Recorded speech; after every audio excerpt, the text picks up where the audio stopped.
So joining me now to discuss this, Deputy Executive Director at the National Security Institute and former Special Assistant to President George W. Bush, Martha Miller. Martha, thank you so much for being here.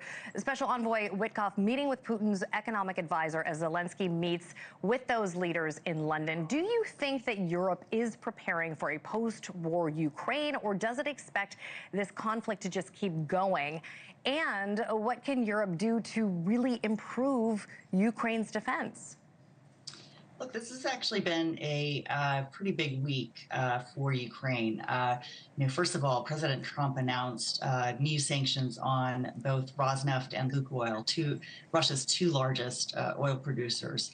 That is extremely significant because it's the first time that this has been done since the start of this war.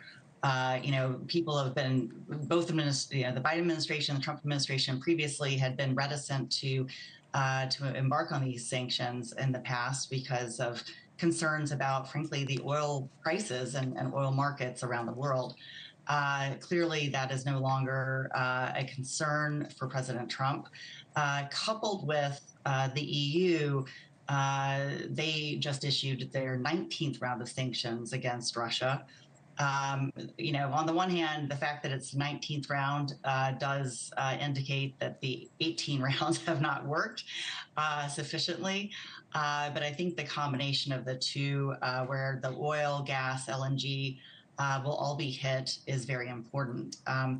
Russia's economy is not faring well, and all of those pieces will be factors. At the same time, India and China are still buying Russian oil. And that is a problem, and it's something that I know the Trump administration has been discussing with India quite a lot.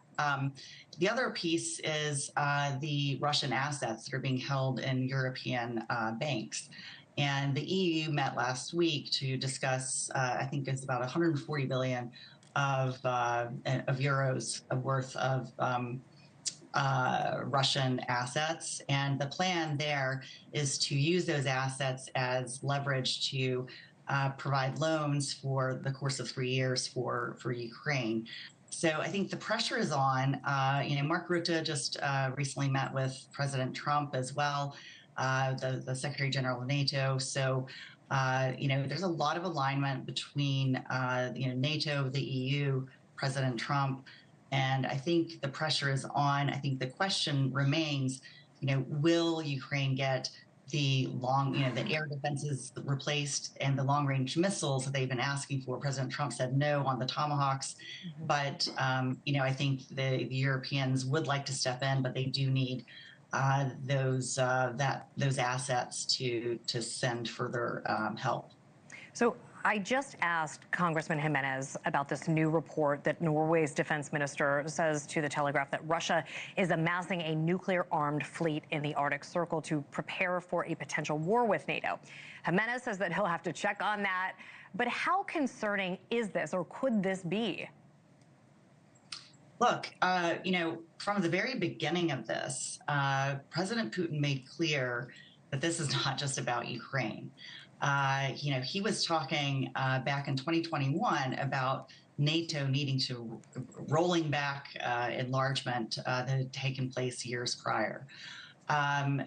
We have also seen numerous hybrid attacks on Europe writ large, particularly in the Nordic countries. We've seen, drones over, shutting down airports, and particularly in Denmark and Norway. We've seen undersea cables being threatened by Russia's shadow fleet.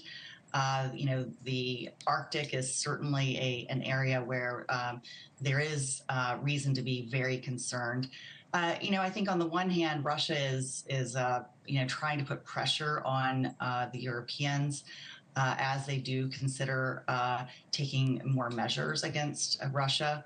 But whether that'll really have an effect, I think we're learning over time that Putin really only responds to strength. Sure.